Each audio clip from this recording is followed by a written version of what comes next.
Hello guys, আসসালামু আলাইকুম। আপনারা সবাই কেমন আছেন? আজকে আমি বানাবো পিৎজা। তো চলুন শুরু করা যাক। আমরা প্রথমে পিৎজা বানাতে হলে প্রথমে চুলায় তেল দিয়ে দেব। তেল দেওয়া শেষে আমরা পাউরুটিগুলো কেটে দিব। কেটে তারপরে আমরা পাউরুটিগুলো সুন্দরভাবে দিয়ে মিউনিস দিয়ে দেবো। মিউনিস দিয়ে পর সস দিয়ে দেবো। সস দিয়ে টমেটোগুলো সুন্দরভাবে দিয়ে দেবো।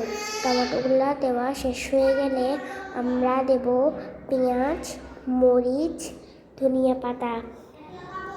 দেওয়া শেষ হয়ে গেলে আমরা দেব চিজ।